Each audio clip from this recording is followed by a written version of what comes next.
السلام علیکم ورحمۃ اللہ وبرکاتہ، نحمده ونصلی علی رسولہ الکریم، اما بعد فاعوذ باللہ من الشیطان الرجیم، بسم اللہ الرحمن الرحیم، رب اشرح لی صدری ویسر لی امری واحلل عقدۃ من لسانی یفقہوا قولی۔ سورۃ الاعراف۔ سورۃ الاعراف مکی سورت ہے، سورۃ الانعام کی پیر ہے۔ کہا جاتا ہے کہ یہ سورۃ الانعام سے پہلے نازل ہوئی۔ حروف مقطعات سے اس کا آغاز ہوتا ہے۔ سورۃ البقرہ اگرچہ مدنی سورت ہے لیکن اس کا آغاز بھی حروف مقطعات سے ہے، اور یہ سورت بعض اعتبارات سے سورۃ البقرہ کے مشابہ بھی ہوگی، یعنی بعض مضامین کے اعتبار سے۔ یہ سورت بھی مکی دور کے آخری حصے میں نازل ہوئی، جس میں نبی صلی اللہ علیہ وسلم کی مخالفت حد درجہ زیادہ ہو چکی تھی۔ مکی صورت ہے اور مکی دور کے آخری حصے میں یا آخری سالوں میں نازل ہوئی، جبکہ نبی صلی اللہ علیہ وسلم کے خلاف آپ کے دشمن پوری طرح سرگرم عمل تھے۔ اس صورت کی 206 آیات ہیں، 24 رکوع ہیں اور 3325 الفاظ ہیں۔ یہ سورت صاد کے بعد نازل ہوئی۔ اس کا نام اعراف ہے۔ اعراف عرف سے ہے۔ عربی میں ہر بلند جگہ کو عرف کہا جاتا ہے، یعنی جو زمین سے اٹھی ہوئی ہو، تو اعراف بلندیوں کے معنی میں ہے۔ اور مرغ کی کلغی کو بھی عرف الدیک کہا جاتا ہے، کیونکہ وہ بھی اس کے سر پر اٹھی ہوئی ہوتی، بلند ہوتی، یعنی سر سے مزید اوپر اٹھی ہوئی ہوتی ہے۔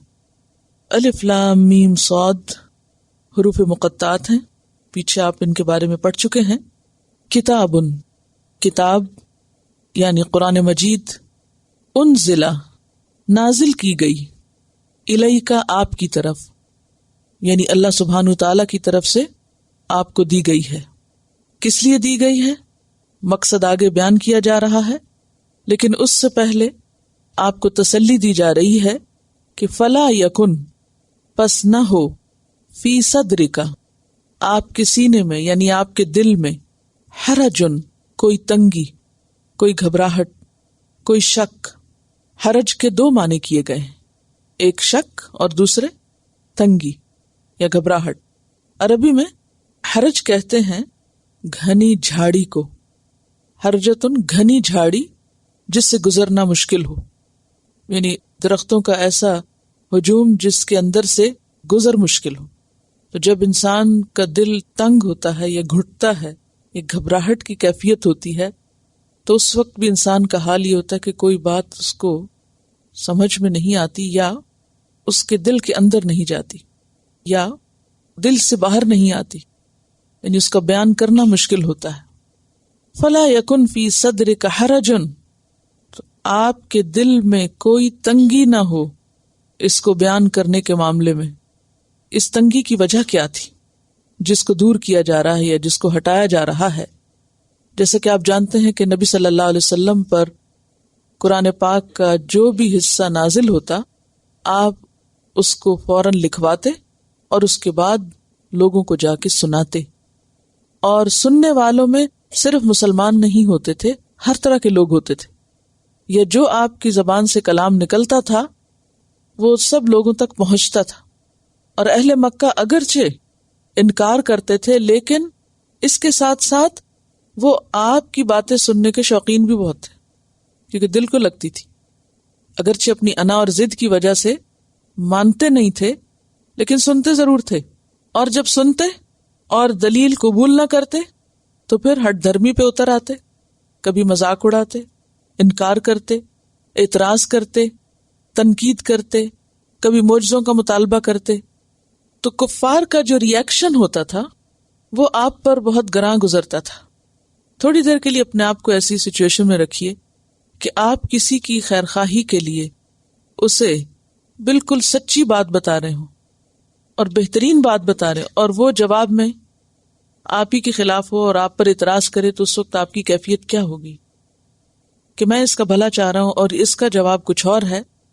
تو یہ ایک بالکل نیچرل سی کیفیت تھی، بالکل یعنی نارمل سی بات تھی۔ اللہ تعالیٰ چونکہ یہ کیفیت دیکھ رہے تھے، اللہ تعالیٰ نے آپ کی تسلی کروائی کہ آپ بالکل نہیں گھبرائیں، آپ کو انکریج کیا جا رہا ہے بالکل نہیں گھبرائیں، اور آپ اس سچ کا اعلان کر دیں، آپ بتائیں. کیوں؟ اس لیے کہ لوگوں کو خبردار کرنا مقصود ہے.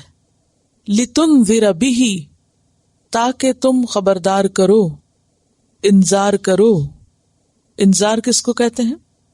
انذار بنیادی طور پر اطلاع دینا ہے، لیکن ایسی اطلاع جس میں ڈراوا بھی ہو، اور وہ ڈراوا شفقت پر مبنی ہو. لِتُنذِرَ بِهِ، تاکہ تم اس کے ذریعے خبردار کرو، جیسا کہ سورۃ مریم میں بھی آتا ہے آیت 97، وَتُنذِرَ بِهِ قَوْمًا لُدًّا، اور تم ڈراؤ اس کے ساتھ جھگڑالو قوم کو. سورۃ یاسین میں بھی آتا ہے لِتُنذِرَ قَوْمًا مَا أُنذِرَ آبَاؤُهُمْ فَهُمْ غَافِلُونَ، تاکہ تم خبردار کرو ایسی قوم کو جس کے آباء و اجداد خبردار نہ کیے گئے تو وہ غفلت میں پڑے ہوئے ہیں. یعنی ان غافل لوگوں کو جگاؤ، آخرت کے انجام سے خبردار کرو. وَذِكْرَى، اور نصیحت، یاد دہانی، للمؤمنین، مومنوں کے لیے.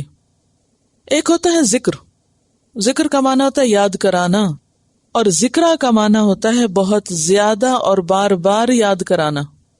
وَذِكْرَى للمؤمنین، اور مومنوں کے لیے یاد دہانی ہو. ڈراوا یا انذار کافروں کے لیے اور ذکرہ مومنوں کے لیے، جیسا کہ سورۃ الذاریات آیت 55 میں آتا ہے وَذَكِّرْ فَإِنَّ الذِّكْرَى تَنفَعُ الْمُؤْمِنِينَ، اور نصیحت کیجئے، یاد دہانی کرائیے، کیونکہ ذکرہ یعنی یاد دہانی کرانا مومنوں کو فائدہ دیتا ہے، مومنوں کے لیے فائدہ مند ہے. سورۃ قاف آیت 45 میں بھی فرمایا فَذَكِّرْ بِالْقُرْآنِ مَن يَخَافُ وَعِيدٍ، پس یاد دہانی کرائیے اس قرآن کے ساتھ جو بھی میری وعید سے ڈرتا ہو. تو فرمایا کہ یہ کتاب آپ کی طرف اس لیے نازل کی گئی ہے کہ آپ اس کے ذریعے نہ ماننے والوں کو ڈرائیے اور ماننے والوں کو یاد دہانی کرا دیجئے، اور اس کام میں آپ بالکل جم جائیں، استقامت اختیار کریں، اور آپ کے دل میں نہ کوئی شک ہو نہ کوئی تنگی ہو. اگر اس کا معنی شک کیا جائے تو ہم پیچھے پڑ چکے ہیں سورۃ البقرہ آیت 147 میں بھی کہ الحق من ربک فلا تکونن من الممترین، کہ حق تیرے رب کی طرف سے ہے، آپ شک کرنے والوں میں سے نہ ہو. یہ بالکل سچی بات ہے، کیونکہ کتنی بھی سچی بات آپ کسی کو بتائیں، اگر سارے آگے سے جھٹلا رہے ہوں تو آپ خود شک میں پڑنے لگتے ہیں. فرمایا کہ آپ شک میں نہ پڑیں. سورۃ یونس آیت 94 میں بھی فرمایا لقد جاءک الحق من ربک فلا تکونن من الممترین، تیرے پاس حق تیرے رب کی طرف سے آیا ہے تو آپ ہرگز بھی شک کرنے والوں میں سے نہ ہوں. اور اگر اس کا معنی تنگی لیا جائے تو قرآن پاک کی اور بھی بہت سی آیات اس پر دلیل ہیں. مثلا سورۃ ہود کی آیت نمبر 12 فَلَعَلَّكَ تَارِكٌ بَعْدَ مَا يُوحَى إِلَيْكَ وَضَائِقٌ بِهِ صَدْرُكَ، شاید کہ آپ بعض اس وحی کا حصہ چھوڑ دیں یا چھوڑنے والے ہوں جو آپ کی طرف وحی کیا جا رہا ہے، اور اس کے ساتھ آپ کا دل تنگ ہو، یعنی اس تنگی کی وجہ سے کوئی بات بتانے سے رہ نہ جائے.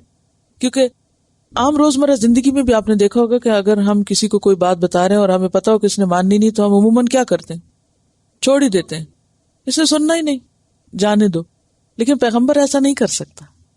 ہم تو مخالفت کے ڈر سے بہت سی باتیں چھپا جاتے ہیں، بتاتے نہیں، لیکن نبی صلی اللہ علیہ وسلم کو تو ہر چیز بتانی تھی، کیونکہ آپ کے بعد پھر کون بتاتا. تو ریئیکشن خواہ کچھ بھی ہو، سچ کو پہنچانا لازم ہے، کیونکہ اسی میں انسانوں کی بھلائی ہے. اور پھر سارے انسان ایک جیسے بھی نہیں، جہاں نہ ماننے والے ہیں وہاں ماننے والے بھی ہیں. اسی لیے یہاں تسلی دی جا رہی ہے کہ کفار کے لیے تو انذار ہوگا لیکن مومنوں کو فائدہ بھی ہوگا. یہ نہیں کہ سبھی مخالفت کریں گے، کچھ مانیں گے بھی. تو اب آپ دیکھیے کہ مخالفت کرنے والوں کی مخالفت کے ڈر سے اگر انسان ماننے والوں کو بھی سچی بات نہ بتائے تو یہ کس قدر نقصان کی بات ہو سکتی ہے.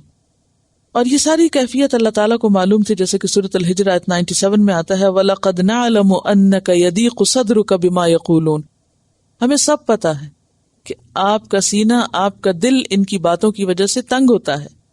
لیکن نصیحت چونکہ مومنوں کو فائدہ دیتی ہے اس لیے آپ بتاتے رہیے انما تنذر من اتبع الذکر وخشی الرحمن بالغیب، جو رحمان سے ڈرتا ہوگا وہ اس نصیحت سے فائدہ اٹھا لے گا۔ پھر سب انسانوں کو مخاطب کر کے کہا اتبعوا، پیروی کرو، کس کی؟ ما انزل الیکم من ربکم، جو بھی نازل کیا گیا ہے تمہاری طرف تمہارے رب کی طرف سے۔ اے سب لوگوں، جو آ رہا ہے قرآن کی شکل میں یا سنت کی شکل میں، ما انزل الیکم، جیسے کہ پہلے میں نے عرض کیا کہ سورۃ الاعراف کے بعض مضامین البقرہ سے مشابہ ہوں گے، اور چونکہ دونوں کے شروع میں حروف مقطعات ہیں تو اس میں آپ مماثلتیں دیکھ سکتے ہیں۔ وہاں بھی کیا آتا ہے والذین یؤمنون بما انزل الیک وما انزل من قبلک، اور یہاں بھی کیا کہا گیا اتبعوا ما انزل الیکم من ربکم ولا تتبعوا، اور نہ تم پیروی کرو من دونہ، اس کے سوا، کس کے؟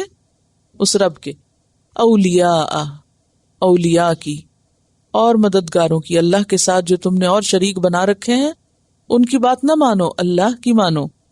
قلیلا ما تذکرون، کتنا کم تم نصیحت پکڑتے ہو۔ قلیلا ما پیچھے آپ پڑھ چکے ہیں، جب قلیلاً کے بعد ما آتا ہے تو یہ ما کس کے لیے ہوتا ہے؟ تقلیل کے لیے۔ تقلیل کس کو کہتے ہیں؟ کمی کرنا، قلت سے، یعنی بہت تھوڑا۔ قلیلا ما تذکرون، کتنا تھوڑا تم نصیحت پکڑتے ہو، یعنی کتنی تھوڑی دیر کے لیے سبق لیتے ہو اور پھر بھول جاتے ہو۔ اور یہ بات بالکل درست ہے۔ اکثر لوگ قرآن سنتے ہیں، تھوڑی دیر کے لیے متاثر بھی ہوتے ہیں، دل کو بھی بات لگتی ہے، اور پھر جب کچھ عرصہ گزرتا ہے سب بھلا دیتے ہیں، یا یہ کہ بہت سی باتیں سن کے کوئی ایک آدھ یاد رکھتے ہیں اور کثیر حصہ اس کا بھول جاتے ہیں، ہے نا ایسا ہی؟ قلیلا ما تذکرون، تو اسی لیے ضرورت کس بات کی رہتی ہے؟ ذکرہ کی۔ ذکرہ کا کیا معنی ہے؟ بار بار یاد دہانی کرانا، کیونکہ انسان بھولنے والا ہے۔ اور پھر عام طور پر لوگوں کا طریقہ کیا ہے کہ وہ اللہ کو چھوڑ کے دوسروں کی باتیں بہت مانتے ہیں اور ان کی پابندی خوب کرتے ہیں۔ ایسا کوئی انسانی بنایا ہوا قانون ہے جس کی خلاف ورزی پہ وقتی طور پہ سزا مل سکتے تو اس کی پابندی تو کریں گے، لیکن اللہ کے حکم کی پابندی نہیں کرتے۔ یا پھر یہ ہے کہ ہر دور میں لوگوں نے اللہ کے مقابلے میں اور ایسے مددگار اور سرپرست اور بزرگ بنا رکھے کہ جن کی باتوں کو وہ ایسی اہمیت دیتے ہیں جیسے قرآن کی بات کو دی جاتی ہے، اللہ کی بات کو دی جاتی ہے، یعنی اولیاء۔ جیسے نصارہ نے کیا کیا، اتخذوا احبارہم ورہبانہم اربابا من دون اللہ، کہ انہوں نے اپنے احبار یعنی علماء اور رہبان کو یعنی درویشوں کو کیا بنا لیا؟ رب بنا لیا۔ اربابا من دون اللہ، اللہ کو چھوڑ کے اپنا رب مان لیا۔ اور نبی صلی اللہ علیہ وسلم نے اس کی وضاحت کیا فرمائی تھی کہ جو وہ حلال کرتے اس کو حلال سمجھتے، جسے وہ حرام قرار دیتے اسے حرام سمجھتے، حالانکہ حلال و حرام کرنے کا اختیار اللہ کے سوا کسی اور کے پاس نہیں ہے۔ تو اسی طرح ہم سب کے لیے بھی اس میں بہت بڑی نصیحت ہے کہ جہاں اللہ سبحانہ تعالیٰ کی بات آ جائے اور جہاں رسول اللہ صلی اللہ علیہ وسلم کی بات آ جائے، وہاں یہ کہنا میرے امام نے یہ فرمایا اور میرے بزرگ یہ کہتے ہیں اور میرے آباء و اجداد کا طریقہ یہ ہے اور یہ میرا کلچر ہے اور یہ میری خواہشات ہیں اور یہ میری عقل ہے اور یہ فلاں کا فلسفہ ہے، ان سب باتوں پہ لکیر پھیرنی چاہیے، اور جہاں اللہ کا حکم آ جائے اس کو پورے کا پورا لے لینا چاہیے۔ اور یہاں پر چونکہ صرف کتاب کی بات نہیں آئی، ما انزل الیکم کی بات ہے، جس میں قرآن کے ساتھ وحی غیر مطلوع یعنی قرآن کے علاوہ جو وحی غیر مطلوع تھی وہ بھی شامل ہے، لیکن یہ بات بہت تھوڑے لوگوں کو سمجھ آتی ہے۔ اکثر لوگ اس ڈائلیما سے نکل ہی نہیں پاتے اور اس بات کے لیے تیار ہی نہیں ہوتے کہ ہمارے لیے قرآن و سنت کافی۔ وَكَم مِّن قَرْيَةٍ، اور کتنی ہی بستیاں۔ کم جو ہے یہ اسم ہے جو کثرت کے لیے آیا ہے، عموماً کم تعداد بیان کرنے کے لیے آتا ہے، اور یہ تعداد یعنی کثیر تعداد، بہت سی، کتنی ہی۔ من قریۃ، قریہ بستی کو کہتے ہیں جہاں بہت سے لوگ مل جل کر رہتے ہوں، یعنی شہر پر بھی اس کا اطلاق ہوتا ہے۔ جیسے مکہ کو کیا کہا کہ ام القریٰ، بستیوں کی ماں۔ تو کم من قریۃ، یہاں قریہ بول کے اہل قریہ مراد لیے گئے، یعنی قریہ والے، بستی والے۔ کتنے ہی بستی والے ایسے گزرے یعنی کتنی بستیاں اور ان میں رہنے والے گزرے. اہلکناہا، ہلاک کر دیا ہم نے ان کو، مار ڈالا ہم نے ان کو، ختم کر دیا ہم نے ان کو. کس طرح؟ فجاءہا، پس آیا ان کے پاس، بأسنا، ہمارا عذاب، بیاتن، رات کو، سوتے ہوئے، او یا ہم وہ، قائلون، قیلولہ کر رہے تھے، دوپہر کو آرام کر رہے تھے. جیسا کہ آپ جانتے ہیں کہ گرم ملکوں میں عموماً لوگوں کو دوپہر کے وقت گھر کے اندر ہی ٹھہرنا پڑتا ہے. قیلولہ سے مراد لازمی طور پر سونا نہیں ہے. قیلولہ دوپہر کا آرام ہے، خواہ آپ جاگتے میں کریں یا سوتے میں کریں، مراد ہے گھر میں ٹھہرنا. او ہم قائلون، تو اس آیت کا مقصد کیا ہے کہ اے اہل مکہ سبق سیکھو، دوسروں کے انجام سے عبرت پکڑو. دیکھو ان کے ساتھ کیا ہوا، کہیں یہ عذاب تم پر بھی نہ آ جائے، کہیں تمہارے ساتھ بھی یہی کچھ نہ بیت جائے. اور اس مضمون کو قرآن پاک میں کئی جگہ دہرایا گیا. مثلاً سورۃ الانعام آیت 10 میں وَلَقَدِ اسْتُهْزِئَ بِرُسُلٍ مِّن قَبْلِكَ فَحَاقَ بِالَّذِينَ سَخِرُوا مِنْهُمْ مَا كَانُوا بِهِ يَسْتَهْزِئُونَ. چونکہ جو صورتیں آپ پیچھے پڑھ چکے ہیں، اب آئندہ میں صرف ان کی آیت پڑھا کروں گی، ترجمہ نہیں کروں گی، کیونکہ آپ ترجمہ کر چکے ہیں. لیکن جو آگے کی ہیں وہ انشاءاللہ آپ کو کر دیا کروں گی تاکہ آپ آیت سمجھیں، دلیل آپ کو سمجھ میں آئے.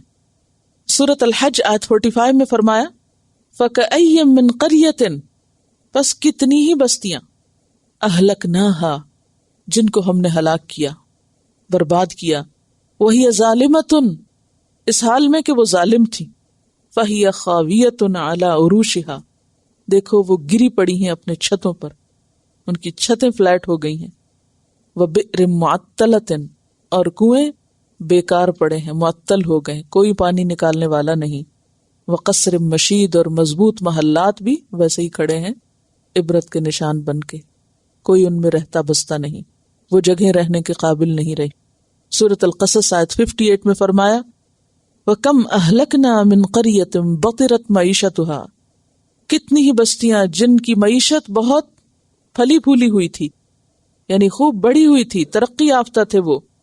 فَتِلْكَ مَسَاكِنُهُمْ، دیکھو یہ ان کے گھر، یعنی بہت ترقی یافتہ قومیں، یہ ان کے گھر دیکھو. لَمْ تُسْكَنْ مِنْ بَعْدِهِمْ، جن میں ان کے بعد کوئی بسا ہی نہیں، کوئی رہا ہی نہیں. إِلَّا قَلِيلًا، مگر بہت کم. وَكُنَّا نَحْنُ الْوَارِثِينَ، اور تھے ہم ہی وارث، ان سب جگہوں کے اصل وارث ہم تھے، وہ زمین ہماری تھی.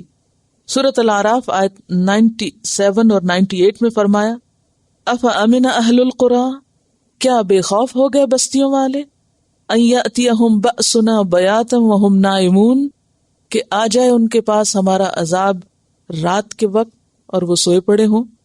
أَوَأَمِنَ أَهْلُ الْقُرَىٰ أَن يَأْتِيَهُمْ بَأْسُنَا ضُحًى وَهُمْ يَلْعَبُونَ، یا وہ اس بات سے بے خوف ہیں، انہیں ڈر نہیں لگتا کہ آ جائے ان کے پاس ہمارا عذاب دن چڑھے. دحن کا دحا کا وقت کون سا ہوتا ہے؟ صبح کا وقت، 9-10 بجے کا وقت. دن چڑھے، وہم یلعبون، اور وہ کھیل رہے ہوں، یعنی دنیا کے شغل میں، دنیا کے کام کاج میں مشغول ہوں. تو لوگوں کو اس بات سے ڈر نہیں لگتا پچھلی قوموں کا انجام کیا ہوا. سورۃ النحل آیت 45 سے 47 تک فرمایا أَفَأَمِنَ الَّذِينَ مَكَرُوا السَّيِّئَاتِ، کیا بے خوف ہو گئے ہیں وہ لوگ جو بری بری چالیں چلتے ہیں، أَن يَخْسِفَ اللَّهُ بِهِمُ الْأَرْضِ، کہ اللہ ان کو زمین میں دھنسا دے، یعنی اس بات سے ان کو ڈر نہیں لگتا غلط کام کرنے والوں کو. أَوْ يَأْتِيَهُمُ الْعَذَابُ، یا آ جائے ان پر عذاب، مِنْ حَيْثُ لَا يَشْعُرُونَ، جہاں سے وہ شعور بھی نہ رکھتے ہوں، جہاں ان کا خیال بھی نہ جائے کہ اس طریقے سے بھی عذاب آ سکتا ہے. أَوْ يَأْخُذَهُمْ فِي تَقَلُّبِهِمْ، یا پکڑ لے ان کو چلتی پھرتی حالت میں، ان کام کاج کرتے ہوئے. فما هم بمعجزین، وہ عاجز کرنے والے نہیں ہیں، اللہ کو ہرا نہیں سکتے. او یأخذہم علی تخوف، یا پکڑ لے ان کو خوف کی حالت میں. فإن ربکم لرؤوف الرحیم، بس بے شک تمہارا رب رؤوف الرحیم ہے کہ بہت سے لوگوں کو ان کے جرائم اور ظلم کے باوجود مہلت دیے چلے جا رہا ہے، ورنہ ان کے اعمال کچھ ان سے زیادہ اچھے نہیں جو برباد ہو گئے. تو فرمایا وَكَمْ مِنْ قَرْيَةٍ أَهْلَكْنَاهَا، دیکھو کتنی بستیاں، ایک نہیں کئی ایک. کم کمانا بہت سی کہ جن کو ہم نے ہلاک کرنے کا ارادہ کیا تو ہمارا عذاب کسی کے پاس رات کو آیا اور کسی کے پاس دن چڑھے آیا اور دوپہر کو آیا، جب لوگ کام کاج کر رہے تھے یا آرام کر رہے تھے یا گھروں کے اندر رکے ہوئے تھے۔ تو مقصد اس آیت کا کیا ہے؟ عبرت، کہ اے لوگو اپنے اعمال کو درست کر لو، کیونکہ ان اللہ لا یغیر ما بقوم حتی یغیروا ما بانفسہم، اللہ کسی قوم کا حال نہیں بدلتا جب تک کہ وہ اپنا حال خود نہ بدلیں۔ فما کان دعواہم، تو نہ تھی ان کی پکار، دعویٰ کا کیا معنی ہے؟ پکار، دعا، نہ تھی ان کی پکار، اذ جاءہم بأسنا، جب آیا ان کے پاس ہمارا عذاب، یعنی عذاب جب آیا تو وہ چیخیں مارنے لگے، پکارنے لگے، حال دعائی کرنے لگے، دعائیں مانگنے لگے، الا ان قالوا، مگر یہ کہ وہ کہنے لگے، انا کننا ظالمین، بے شک ہم ہی ظالم تھے۔ جن گناہوں کو انہوں نے زندگی بھر تسلیم نہیں کیا تھا، جن کا اعتراف نہیں کیا تھا، ان گناہوں کو اس وقت وہ مان گئے، اور مرنے سے پہلے، ہلاک ہونے سے پہلے، عذاب کو آتے دیکھ کر اس بات کا اعتراف کرنے لگے کہ ہم ظالم تھے۔ لیکن اس وقت کا اعتراف فائدہ نہیں دیتا۔ جب موت کے فرشتے نظر آ جاتے ہیں، جب عذاب سامنے آ جاتا ہے، تو پھر توبہ کا وقت ختم ہو جاتا ہے۔ سورۃ الانبیاء آیت 11 سے 15 میں یہی مضمون بیان کیا گیا۔ وَكَمْ قَصَمْنَا مِنْ قَرْيَةٍ، کتنی ہی بستیاں ہم نے کچل ڈالی، كَانَتْ ظَالِمَةً، جو ظالم تھی، وَأَنشَأْنَا بَعْدَهَا قَوْمًا آخَرِينَ، اور ہم نے ان کے بعد دوسری قوموں کو اٹھایا۔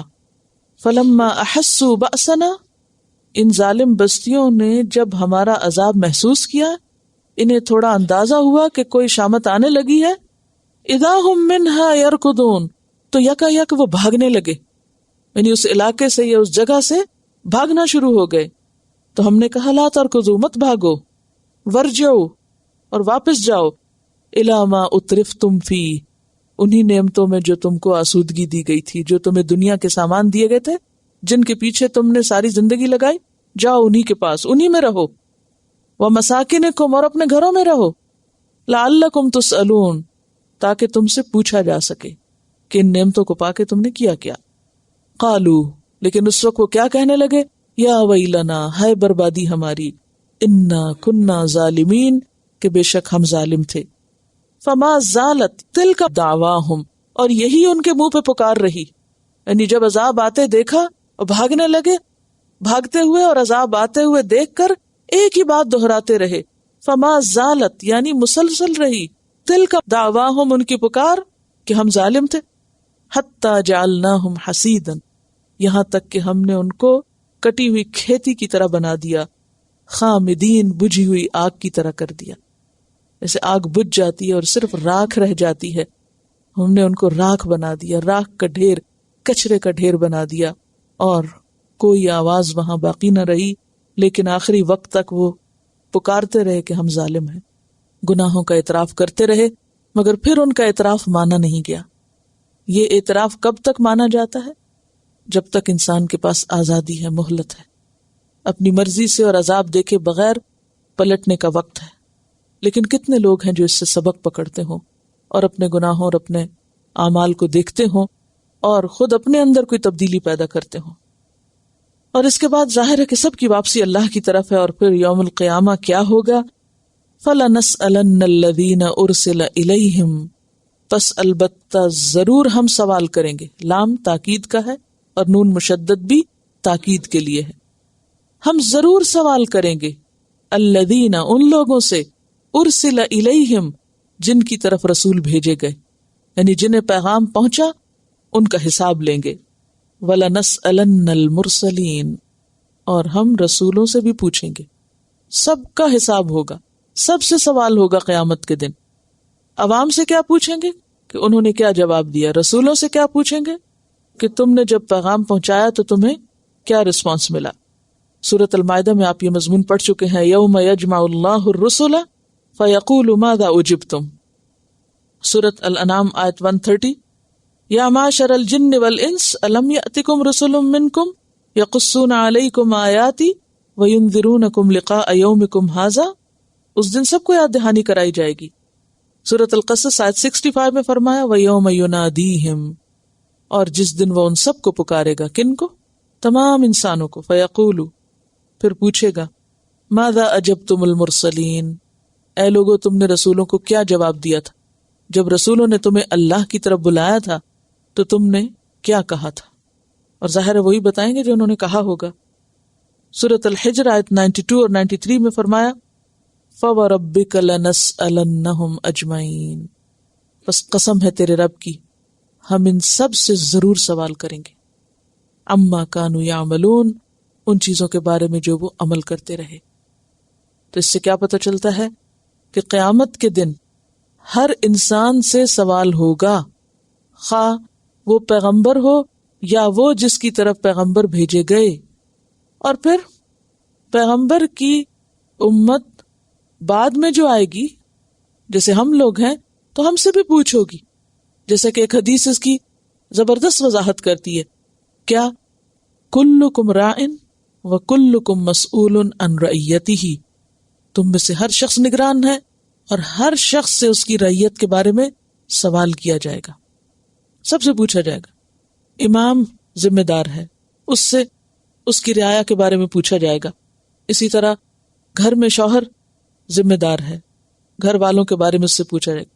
ماں ذمہ دار ہے، اس سے بچوں کے بارے میں سوال کیا جائے گا۔ حتیٰ کہ گھر کا خادم بھی ذمہ دار ہے، جس کی بظاہر دنیا میں کوئی حیثیت نہیں کہ اس نے مالک کے مال اور اپنی ذمہ داریوں کے ساتھ کیا کیا۔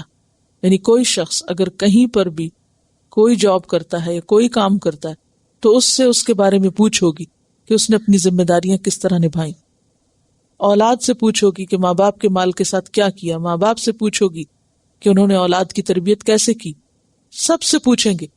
اس آیت کو ذرا غور سے دیکھیے، فَلَنَسْأَلَنَّ الَّذِينَ أُرْسِلَ إِلَيْهِمْ وَلَنَسْأَلَنَّ الْمُرْسَلِينَ، پیغام پہنچانے والوں اور جن تک پہنچایا گیا سب کا حساب ہوگا۔ پھر کیا ہوگا؟ فَلَنَقُصَّنَّ عَلَيْهِمْ بِعِلْمٍ، پھر البتہ ضرور ہم بیان کریں گے ان پر علم کے ساتھ۔ نقصن، قاف صاد صاد، قص یقص، بیان کرنا۔ کون بیان کرے گا؟ اللہ تعالی۔ علیہم، ان پر یعنی لوگوں پر۔ کیا بیان کریں گے؟ ان کی گزشتہ زندگی کے واقعات، ان کے حالات، بعلم، علم کے ساتھ، یعنی سب بتا دیا جائے گا کہ تم کر کے کیا آئے ہو۔ پہلے تو ان سے پوچھا جائے گا نا، پھر اگر وہ چپ رہیں گے تو ان کو ان کے سارے کرتوت دکھا دیے جائیں گے۔ وما کننا غائبین، اور نہ تھے ہم غائب ہونے والے۔ یعنی اللہ تعالی اپنے کامل علم کے ساتھ انسانوں کے سارے حالات کو دیکھتے ہوئے، جانتے ہوئے، دلوں کے وسوسوں تک کو جانتے ہوئے سب کچھ حق کے ساتھ بیان کر دیں گے کہ یہ کر کے آئے ہو تم۔ اب کس کی مجال کے کوئی جھٹلائے؟ جو یعلم خائنۃ الاعین وما تخفی الصدور جانتا ہے کہ نگاہوں کی خیانت اور جو دلوں میں چھپا ہوا ہے وہ سب اس کو پتا ہے، تو وہ اس علم کے ساتھ جو عالم الغیب والشہادہ ہے، غیب اور حاضر کا جاننے والا ہے، تو وہ سب کچھ بیان کرے گا۔ وما کننا غائبین، اور کچھ بھی ہم سے چھپا ہوا نہ تھا۔ اور ہم سورۃ الانعام میں اس کی پوری تفصیل پڑھ چکے ہیں کہ وما تسقط من ورقۃ، کہ کوئی پتا نہیں گرتا الا یعلمھا، ولا حبۃ فی ظلمات الارض، کوئی بیج نہیں جو زمین کے اندھیروں میں پڑا ہو، ولا رطب ولا یابس، کوئی تر چیز ہو یا خشک ہو، الا فی کتاب مبین، سب اس کو پتا ہے۔ سورۃ الحدید آیت 4 میں فرمایا یعلم ما یلج فی الارض وما یخرج منها وما ينزل من السماء وما يعرج فيها وهو معكم اینما کنتم، جو زمین میں جاتا ہے، جو اس سے نکلتا ہے، جو آسمان سے اترتا ہے اور جو آسمان کی طرف چڑھتا ہے، سب جانتا ہے، اور وہ تمہارے ساتھ ہوتا ہے جہاں بھی تم ہوتے ہو، یعنی سب دیکھ رہا ہوتا ہے۔ تو اس لیے اس سے چھپی کوئی چیز نہیں، لہٰذا کوئی انسان اگر چھپ کے بھی کوئی غلط کام کرے یا دل میں بھی کوئی غلط بات چھپائے ہوئے ہو تو بھی اس کو پتا ہے، اور ان ساری چیزوں کو کھول کے سامنے لا کے رکھے گا۔ اور جب وہ اعمال نامے سامنے آئیں گے تو پھر کیا ہوگا؟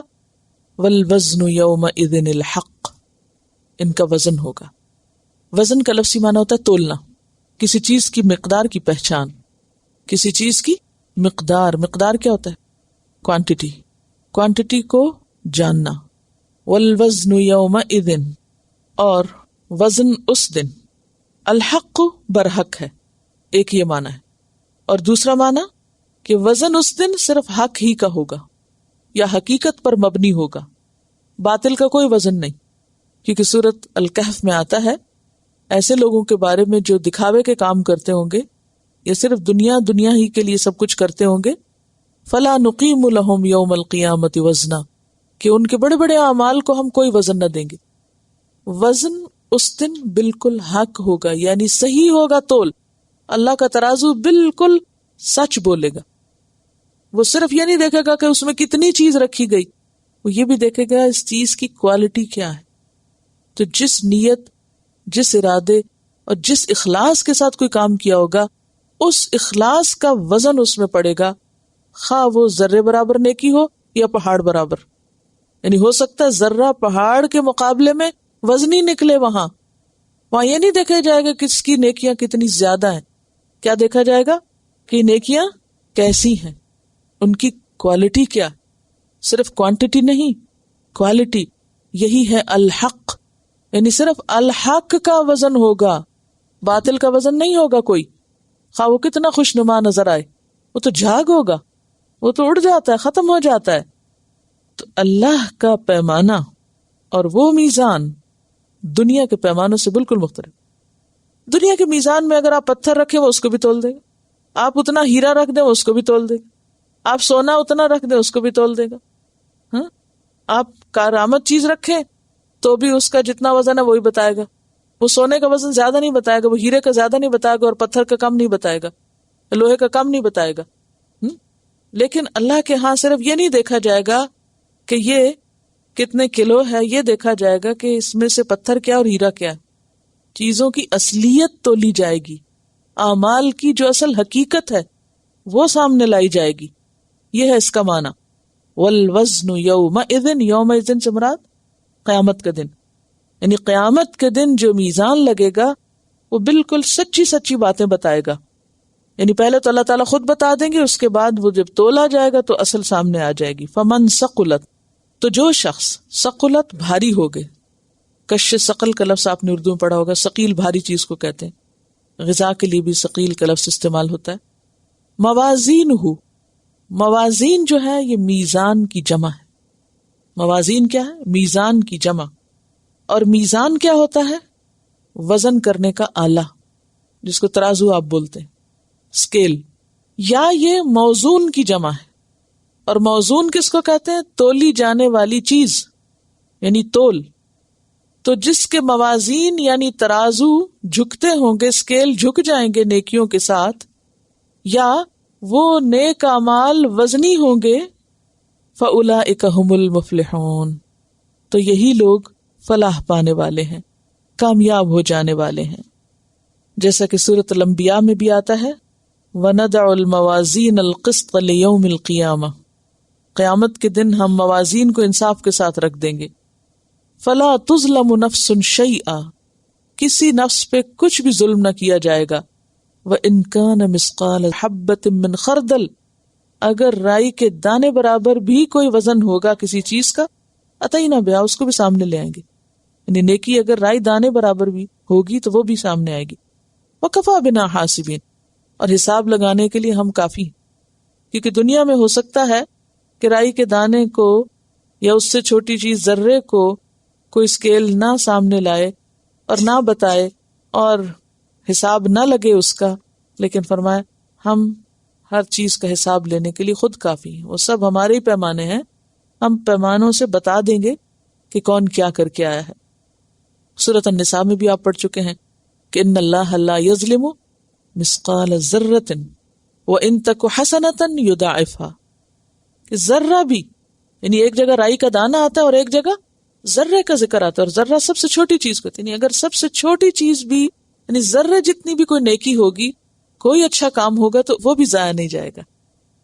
اور ہم کتنی بڑی بڑی نیکیوں کو بھی بعض اوقات صرف سستی کے مارے چھوڑ دیتے ہیں، حالانکہ اپرچونٹی ہوتی ہے، موقع ہوتا ہے، لیکن ہم کہتے ہیں اچھا کون کرے، تو پھر کر لیں گے، اور پھر کرنے کے چکر میں کرتے ہی نہیں، رہ جاتی، اور وہاں انسان ترسے گا، اور ایک ذرے جتنی نیکی کا بھی جب وزن سامنے آئے گا تو انسان سوچے کہ کاش میں اور کچھ نہیں، یہ ذرے ہی اکٹھے کر لیتا. اور سب جانتے ہیں کہ جن کے میزان بھاری ہوں گے وہ کہاں ہوں گے. یہاں مفلحون کہا، ایک اور جگہ فرمایا فَأَمَّا مَنْ ثَقُلَتْ مَوَازِينُهُ فَهُوَ فِي عِيشَةٍ رَاضِيَةٍ، وہ دل پسند زندگی یا عیش میں ہوگا. عیش سے مراد زندگی ہے، یعنی پھر اس کو اپنی مرضی کی زندگی ملے گی. آج بہت سے لوگ اس بارے میں شک کرتے ہیں کہ اعمال تو نظر نہ آنے والی چیز ہے. مثلا کسی نے سچ بولا تو اب وہ سچ کہاں ہے، اور مذاق اڑاتے ہیں اس طرح کہ سچ کہاں سے پکڑا جائے گا اور کس طرح اس کو تولا جائے گا. تو اس بنا پر وہ میزان کا انکار کر دیتے ہیں، کہتے ہیں کوئی قیامت کے دن میزان ہے. حالانکہ قرآن نے موازین اور میزان اور وزن اور ان سب چیزوں کو بصراحت بیان کیا. احادیث بھی اس کی وضاحت بیان کرتی ہیں. بات یہ ہے کہ انسانوں نے روشنی کو، ہوا کو، پولوشن کو، حرارت کو، سردی کو ناپنے کے لیے سارے آلات بنا لیے نا. یا تو کہ پولوشن ناپتے کتنے ٹن ہو گئی. اسی طرح یہ ٹیمپریچر ہے آج، جسم کا ٹیمپریچر، موسم کو دیکھنے کے لیے ہوا کا ٹیمپریچر، ہیومیڈیٹی، روشنی، ہواؤں کے آمد و رفت کی رفتار، ہر چیز کو اب تو پیمانوں میں تولا جاتا ہے یا ناپا جاتا ہے. تو کیا انسان کے اعمال کو تولنے کے لیے اللہ ہی کوئی میزان نہ بنا سکے گا؟ اللہ تعالیٰ کو سمجھتے کیا ہیں؟ وہ عاجز ہے کسی بات پہ؟ تو میزان جو ہے یہ بالکل برحق ہے، اور یہ ایمان بالغیب کی چیزوں میں سے جس کو ماننا ضروری، اور جس کو نہ ماننا ایمان میں خلل اندازی کرتا ہے، کہ میزان بالکل برحق چیز ہے. تو ممکن ہے کہ اللہ تعالیٰ سارے اعمال کو جسم دے دے، جیسے ہماری روحوں کو جسم ملا ہوا ہے نا. ہم کیا ہیں؟ ہم یہ ہڈیاں اور گوشت تھوڑی ہیں. ہم اصل میں تو وہ روح ہے جو ہمارے اندر ہے، اور وہ نکل جائے تو ہم کچھ بھی نہیں رہتے پھر. تو جس طرح ہماری روح کو اللہ نے دنیا میں جسم دے کے ایک وزن دے دیا ہم کو، اسی طرح ہو سکتا ہے کہ ہمارے جو اعمال ہیں، مثلا جو کچھ ہم بولتے ہیں یا جو کچھ ہم کہتے ہیں، وہ سچ ہے یا جھوٹ ہے، وہ کیا ہو، ایک مجسم شکل بن جائے، ان سب کو ایک جسم مل جائے، اور پھر اس جسم کو ایک وزن مل جائے اور وزن کو تول لیا جائے. یہ بھی ہو سکتا ہے کہ جن رجسٹرز میں یا صحیفوں میں یہ سب لکھا جا رہا ہے، جتنی کاپیاں بھری جا رہی ہیں ہمارے اعمال ناموں کی، ان کاپیوں کو تول لیا جائے. یہ بھی ہو سکتا ہے. اور یہ بھی ہو سکتا ہے کہ ہر انسان کو تول لیا جائے، تو کیا کر کے آیا ہے اور اس کے اندر کا ایمان کتنا ہے اور اس کے اچھے برے کام کتنے ہیں. اب کیسے ہوگا یہ اللہ ہی کو پتا، لیکن اتنا ہمارا ایمان ہے کہ تول برحق ہے، تولا ضرور جائے گا جیسے بھی تولا جائے، اور اللہ تعالیٰ کے لیے کچھ بھی مشکل نہیں. اس کی مزید تفصیل آپ یہ کتاب ہے اقبال کیلانی کی قیامت کا بیان، اس میں قیامت کے دن کیا ہوگا اس کی تفصیل ہے. تو اس میں یہ چیپٹر ہے المیزان، اس کو آپ پڑھ لیجئے، اور اس میں آپ دیکھیں گے کہ یہ تمام احادیث آپ کو وضاحت سے بتائیں گی کہ کس طرح میزان جو ہے وہ برحق ہوگا. اور یہ ہے کہ انسان کا جو آخری فیصلہ ہے کہ وہ کہاں جائے گا، وہ اس کے اعمال کو تولنے کے بعد ہوگا.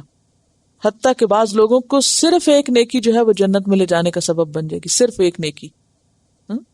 اور یہ بھی آپ جانتے ہیں کہ وہ حدیث ہے کہ صرف ایک نیکی زائد ہونے سے آدمی جنت میں چلا جائے گا، اور صرف ایک گناہ زائد ہونے سے آدمی جہنم میں چلا جائے گا. حضرت عبداللہ بن مسعود فرماتے ہیں، قیامت کے روز لوگوں کا حساب کیا جائے گا، جس آدمی کے گناہوں سے ایک نیکی بھی زائد ہو گئی وہ جنت میں داخل ہوگا، اور جس آدمی کے نیکیوں سے ایک گناہ بھی زیادہ ہو گیا وہ جہنم میں داخل ہوگا. پھر حضرت عبداللہ بن مسعود نے قرآن مجید کی یہ آیت تلاوت فرمائی، یہی آیت جو آپ پڑھ رہے ہیں، فَمَنْ ثَقُلَتْ مَوَازِينُهُ فَأُولَئِكَ هُمُ الْمُفْلِحُونَ. پھر حضرت عبداللہ بن مسعود نے کہا، میزان ایک دانے سے ہلکا یا بوجھل ہو جائے گا. میزان ایک دانے سے یعنی رائی کے دانے سے یا ایک ذرے سے بھی ہلکا یا بوجھل ہو جائے گا. پھر فرمایا، جس کی نیکیاں اور برائیاں ترازو میں برابر رہیں وہ آراف والوں میں شامل ہو جائے گا، جس کا ذکر آگے آپ پڑھیں گے. اور پھر اس میں یہ بھی ہے کہ کافروں کے نیک اعمال کا وزن مچھر کے پر برابر بھی نہیں ہوگا، کیونکہ انہوں نے آخرت کے لیے نہیں کیے تھے، اللہ کے لیے نہیں کیے تھے، دنیا کے فائدوں کے لیے کیے تھے. یعنی دنیا میں کافر اچھے اچھے کام کرتے ہیں مگر وہ آخرت کو سامنے رکھ کے نہیں کرتے، نیکی کرتے ہیں for the sake of goodness. آخرت کی جزا سزا کا تصور نہیں، لہٰذا وہ اعمال کو آخرت میں کوئی قیمت بھی نہیں ملے گی یا کوئی وزن نہیں ملے گا. اور یہ بھی سب کو معلوم ہے کہ نیک اعمال میں سے اچھا اخلاق میزان میں سب سے زیادہ وزنی ہوگا. اور ایمان میں سے کلمہ شہادت میزان میں بھاری ترین چیز ہوگی. بہرحال اس کی تفصیل آپ خود اپنی آنکھوں سے پڑھیں اور اپنے بچوں کو بھی سنائیں تاکہ اوروں کو بھی پتہ چلے. یہی انذار اور یہی اصل اس کتاب کو پڑھ کے سنانے کا مقصد ہے. پھر فرمایا وَمَنْ خَفَّتْ مَوَازِينُهُ، اور جس کے میزان کا معنی ترازو اور میزان کا معنی تولی جانے والی چیز جو موزون سے ہے، موزون مفعول کے وزن پہ. وَمَنْ خَفَّتْ مَوَازِينُهُ، اور جس کے موازین ہلکے ہو گئے، فَأُولَئِكَ الَّذِينَ خَسِرُوا أَنفُسَهُمْ، تو یہی وہ لوگ ہیں جنہوں نے اپنے آپ کو خسارے میں ڈالا، انہوں نے اپنے آپ کو نقصان میں ڈال دیا. بما کانوا، بوجہ اس کے جو تھے وہ، بآیاتنا یظلمون، ہماری آیات پہ ظلم کرتے. یہ ہماری آیات پہ ظلم کرتے تھے. اور ظلم کا کیا معنی ہوتا ہے؟ نقص، کمی، حق تلفی. اور آیات کے ساتھ ظلم کیا ہوتا ہے؟ ان کو سنجیدگی سے نہ لینا، ان کو قبول نہ کرنا، ان کا حق نہ دینا، حق کا تلاوت ہی نہ کرنا، نہ سمجھنا، نہ پڑھنا، نہ عمل کرنا. ایک چیز میں آپ سب سے یہ کہوں گی کہ موبائل تو ایک ضرورت بن گئی ہے سب کی، اس کو کنٹرول کرنا بھی بعض اوقات ہمارے اختیار میں نہیں ہوتا، لیکن ایک چیز تو ہم کنٹرول کر سکتے ہیں نا کہ اس کی جو رنگنگ ٹون ہے اس کو سمپل سے سمپل رکھیں. یہ کر سکتے ہیں نا ہم، کیونکہ ہم ہر وہ چیز جو کیری کرتے ہیں وہ ہماری پہچان ہوتی ہے اور اس میں بہت سی آپشنز ہوتی ہیں، اور بعض اوقات ہم ایک سے ایک میلوڈیس وائس جو ہے وہ اس میں بھر لیتے ہیں، یعنی کہ اپنی چوائس اور اپنی آزادی کے ساتھ رنگ رنگ کے میوزک سنتے رہتے ہیں بلا وجہ.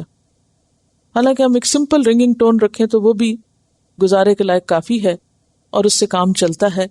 یہ ساری چیزیں ہماری پہچان بن جاتی ہیں اور ہمارے حق یا خلاف قیامت کے دن گواہی دیں گی. یعنی ہر وہ آواز جو ہم دوسروں کو سنا رہے ہیں اور جو ہمارے موبائل سے نکل کے دوسروں کے کانوں تک ٹکرا رہی ہے، اس میں ہمارا بھی حصہ پڑ جائے گا کہ ہم دوسروں کو گناہ گار کرنے کا سبب بن رہے ہیں بے وجہ کا میوزک سنا سنا کے. تو ان چیزوں کا بھی دھیان رکھیے. صرف خواہشات کی پیروی جو ہے وہ انسان کو بھٹکانے کا سبب بن جاتی. ومن، اور جو کوئی، خفت، ہلکے ہو گئے، موازینہ، اس کے موازین یعنی میزان یا تول یا تولے جانے والے اعمال، فاولئک الذین خسروا انفسہم، تو یہ ہیں وہ لوگ جنہوں نے اپنے آپ کو خسارے میں ڈال دیا، اپنا نقصان خود کر لیا. اور وجہ کیا تھی؟ بما کانوا بآیاتنا یظلمون، کیونکہ وہ ہماری آیات پہ ظلم کرتے تھے، آیات کا حق نہیں پہچانتے تھے، آیات کی قدر نہیں کرتے تھے، آیات کو کوئی اہمیت نہیں دیتے تھے. اللہ کے کلام کو انہوں نے پشت پیچھے ڈالا ہوا تھا، کوئی اہمیت ہی نہیں تھی ان کی. اور دوسری جگہ پر بھی آتا ہے وَأَمَّا مَنْ خَفَّتْ مَوَازِينُهُ فَأُمُّهُ هَاوِيَةٌ وَمَا أَدْرَاكَ مَا هِيَ نَارٌ حَامِيَةٌ، کہ جس کے موازین ہلکے ہو گئے تو اس کا ٹھکانہ کیا ہے؟ ہاویہ. اور کیا خبر تمہیں کہ وہ ہاویہ ہے کیا؟ نارٌ حامیہ، بھڑکتی ہوئی آگ ہے. سورۃ المؤمنون کی آیت 103 اور 4 میں آتا ہے وَمَنْ خَفَّتْ مَوَازِينُهُ فَأُولَئِكَ الَّذِينَ خَسِرُوا أَنفُسَهُمْ فِي جَهَنَّمَ خَالِدُونَ تَلْفَحُ وُجُوهَهُمُ النَّارُ وَهُمْ فِيهَا كَالِحُونَ، کہ جن لوگوں کے میزان ہلکے ہو گئے انہوں نے اپنے آپ کو نقصان میں ڈالا، وہ جہنم میں ہمیشہ رہنے والے ہیں، آگ ان کے چہروں کو چاٹ ڈالے گی اور وہ اس میں بد شکل ہو کے رہ جائیں گے، کھوپڑیاں ان کی نکل آئیں گی. تو خلاصہ آیات کا کیا ہے کہ انسان کو قرآن اور اللہ کی کتاب کو معمولی چیز نہیں سمجھنا چاہیے. اور قرآن کے آنے کا مقصد کیا ہے کہ انسان کو بار بار یاد دہانی ہو، اور بار بار یاد دہانی صرف اس وقت ہو سکتی ہے جب بار بار پڑھا جائے. بند کر کے رکھنے سے یاد دہانی تو نہیں ہوگی. اور پھر یہ کہ قیامت کے دن ضرور سوال ہوگا، حساب کتاب ہوگا، اور ہر ایک سے ہوگا، حتیٰ کہ رسولوں کا بھی ہوگا. اور پھر میزان بھی برحق ہے، اور اس میں جو کچھ تولا جائے گا وہ وہی ہوگا جو انسان نے کیا ہوگا اور جس کوالٹی کا کیا ہوگا.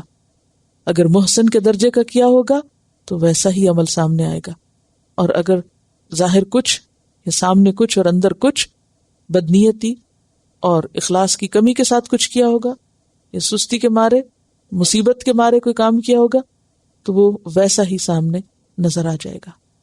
اس میں آپ دیکھیے کہ والوزن یومئذ الحق، ہم میں سے اکثر لوگ جو ہیں وہ اس معاملے میں سنجیدہ نہیں ہیں کہ جو کچھ ہم کر رہے ہیں وہ تولا بھی جائے گا. ہم جو کچھ بولتے ہیں اس میں سے کتنا حصہ سوچ کے بولتے ہیں، کیونکہ اندر کا جو ہے وہ بھی تو سامنے لایا جائے گا نا. انسان کے خیالات اور انسان کی نیت، ارادے، وہ سب بھی تولے جائیں گے. ان پر کتنا چیک رکھتے ہیں. ظاہری طور پر اگر کوئی غلط بات بولیں تو ہو سکتا ہے دوسرا ہمیں منع بھی کرے، لیکن اندر پہ تو ہم خود ہی چیک رکھ سکتے ہیں نا. اس بارے میں کتنے سنجیدہ ہیں. پھر لوگوں کے ساتھ معاملہ کرنے میں، پھر حقوق کے ادا کرنے میں، دوسرے کا حق ماننے اور پہچاننے اور دینے میں، کیونکہ یہ سب چیزیں سامنے آئیں گی. ہم سمجھتے ہیں کہ شاید یہ سب ایسے ہی کھیل کی بات ہے اور بس سب ایک ہی ہجوم میں کہیں نکل جائیں گے یا غائب ہو جائیں گے، تو ایسا نہیں ہے. میزان کے بارے میں کچھ اور روایات اس میں، جیسے میں نے ابھی ذکر کیا کہ تولنے کا مختلف انداز ہو سکتے ہیں اور اس میں انسان بھی ہو سکتے ہیں. مثلا حضرت عبداللہ بن مسعود کے بارے میں آتا ہے کہ وہ بہت کمزور تھے اور ان کی ٹانگیں بہت پتلی تھی، لیکن آپ نے فرمایا قسم ہے اس ذات کی جس کے قبضے میں میری جان ہے کہ قیامت کی میزان عدل میں ان کا وزن احد پہاڑ سے بھی زیادہ ہوگا. یعنی یہ نہیں دیکھا جائے گا کہ بظاہر دنیا میں کس انسان کا وزن زیادہ یا کم تھا، بلکہ یہ دیکھا جائے گا کہ اس انسان کے اندر ایمان کتنا تھا اور پھر اس نے اپنے جسم سے کام کیا لیا. وہ چھوٹا ہے یا بڑا ہے، پتلا ہے یا موٹا ہے، لیکن اس نے اپنا جسم کھپایا کہاں. 5 باتوں کا جواب جب تک انسان نہ دے اس کے قدم قیامت کے دن اپنی جگہ سے ہل نہ سکیں گے. اور اس میں خاص طور پر یہ کہ جوانی کس کام میں کھپائی اور پھر عمر کہاں لگائی. پھر اسی طرح جو منہ سے بات نکلتی ہے، اس کے بارے میں حدیث میں آتا ہے 2 کلمے ہیں جو زبان پہ بہت ہلکے ہیں لیکن میزان میں بہت بھاری ہیں اور رحمان کو بہت پیارے، سبحان اللہ و بحمدہ سبحان اللہ العظیم. اب یہ بات ہے لیکن میزان میں اس کو رکھ کے تولا جائے گا. پھر اسی طرح ایک اور روایت میں آتا ہے قیامت کے دن علماء کے قلم کی روشنائی، یعنی قلم کی سیاہی جس سے انہوں نے علم دین اور احکام دین وغیرہ لکھے ہوں گے، اور شہیدوں کے خون کو بھی تولا جائے گا. تو علماء کی روشنائی کا وزن شہیدوں کے خون سے بھی زیادہ وزنی ہو جائے گا، کیونکہ قلم ایک طاقت ہے. یعنی انسان جو کچھ لکھتا ہے اور وہ لکھا ہوا دوسروں تک پہنچتا ہے، جو لوگوں کے ذہن اور سوچ پر اثر انداز ہوتا ہے وہ سب لکھا ہوا.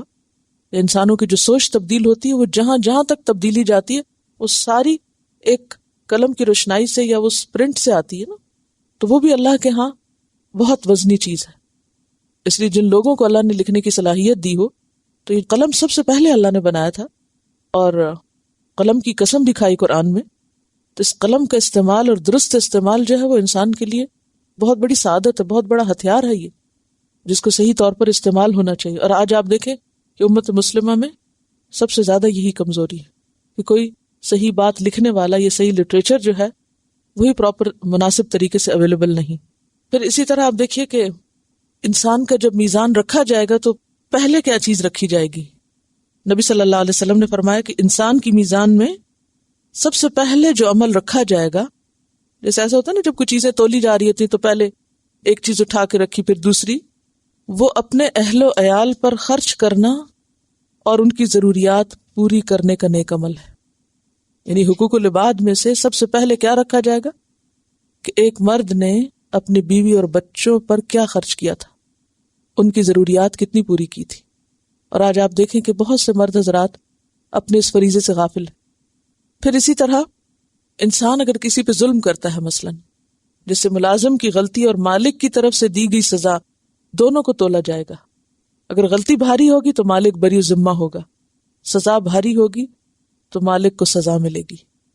یعنی اگر کسی نے آپ کے ساتھ زیادتی کی ہے یا آپ کو قصور کیا ہے اور آپ نے اس سے بدلہ لیا ہے تو دونوں چیزوں کو تول لیا جائے گا، اور اس میں سے جو فرق آ رہا ہوگا، جس کے بھی خلاف جو چیز جاری ہوگی اسے وہاں پوری کر کے دے دی جائے گی. پھر اسی طرح آپ دیکھیے کہ جو شخص اللہ پر ایمان کے ساتھ اس کے وعدوں کو سچا جانتے ہوئے جہاد فی سبیل اللہ کے لیے گھوڑا رکھے گا تو اس گھوڑے کا کھانا پینا، لید اور پیشاب بھی قیامت کے دن مجاہد کے ترازو میں رکھے جائیں گے. اسے بخاری نے روایت کیا. یعنی صحیح حدیث ہے کہ جس سے وہ گھوڑے کی گندگی تک، کیونکہ وہ اس کو سنبھالتا تھا نا. اب ظاہر ہے کہ گھوڑا اگر آپ رکھتے ہیں تو اس کی کیئر بھی آپ کو کرنی پڑتی ہے اور اس کی گندگی بھی سمیٹنی پڑتی ہے اور اس کا جو کچھ بھی ہے. تو اس سے کیا پتہ چلتا ہے کہ کوئی ایسی چیز جو اللہ کے دین کے لیے استعمال ہو رہی ہو. اب آج کے دور میں گھوڑے تو نہیں ہوتے، گاڑیاں ہیں یا اور جو کچھ بھی ہے، ان کا وہ پیٹرول ہے، اور پیٹرول اور اس کا دھواں، یعنی کوئی بھی چیز جس کو آپ فی سبیل اللہ استعمال کر رہے ہیں تو وہ ساری چیز اس کو بھی وہاں تولا جائے گا. اور یہ جو میزان کا مرحلہ ہے یہ اتنا سخت ہوگا کہ سب لوگ ایک دوسرے کو بھول جائیں گے. حضرت عائشہ نے ایک دفعہ پوچھا تھا نا آپ سے کہ کیا آپ ہمیں یاد رکھیں گے، تو آپ نے فرمایا 3 جگہوں پہ کوئی کسی کو یاد نہیں رکھے گا، میں بھی تمہیں یاد نہیں رکھوں گا. اور اس میں ایک مرحلہ جب نام اعمال تقسیم ہو رہا ہوگا، اور دوسرا جب وہ تولا جا رہا ہوگا. وہ روایت آتی ہے نا کہ جب آپ نے بتایا کہ قیامت کے روز لوگ ننگے بدن اور ننگے پاؤں ہوں گے، تو حضرت عائشہ کہتی ہیں لوگ ایک دوسرے کو دیکھیں گے. آپ نے فرمایا یہ اتنا سخت مرحلہ ہوگا، کسی کو دیکھنے کا ہوش نہیں ہوگا. آج تو ہمیں اپنے کیے کا حساب لینے کا وقت ہی نہیں ہوتا. کیا کچھ بولے، کیا کچھ کہا، کیا لکھا، کیا پڑھا، کیا کھایا، کیا پیا. آج تو ہم اپنے آپ میں مشغول نہیں ہوتے، آج ہم دوسروں میں مشغول ہیں. دوسروں میں مشغول ہونے کا کیا مطلب ہے؟ فلاں کیا کرتا اور فلاں کیا کرتا اور فلاں کیا نہیں کرتا. لیکن آج دوسروں میں مشغول ہونے والے قیامت کے دن پھر اپنے آپ میں اتنے مشغول ہوں گے کہ پاس کھڑا ننگا انسان بھی اس کو نظر نہیں آئے گا. اور یہ ایسا ہوتا ہے نا کہ جب آپ اپنی کسی بھی چیز میں مشغول ہوں تو اس وقت حال کیا ہوتا ہے واقعی دلچسپی کے ساتھ کہ آپ کو پتہ بھی نہیں چلتا کہ آس پاس کیا ہو رہا ہے. لیکن ہم اس دن کے سارے اعمال کو سنجیدگی سے نہیں لیتے اور اس کی حقیقت کو نہیں پہچانتے. اور یہی لتنذر بہ ہے وذکریٰ للمؤمنین، اور یہی ہم سب کے لیے یاد دہانی ہے جس سبق کو ہمیں یاد رکھنے کی ضرورت ہے. تو مجھے آپ صرف اتنا بتائیے کہ یہ جو اللہ نے کلام بھیجا ہے یہ انسانوں تک پہنچانے کی ضرورت ہے یا نہیں؟ ایک چانس ہے سب کے پاس. مجھے جس بات سے ڈر لگتا ہے وہ یہ کہ سب کے پاس صرف ایک چانس ہے، دوسرا ہے ہی کوئی نہیں. اگر اب نہیں بتایا گیا لوگوں کو، اب نہیں پتا چلا اور وہ بھول میں مارے گئے، کیا بنے گا؟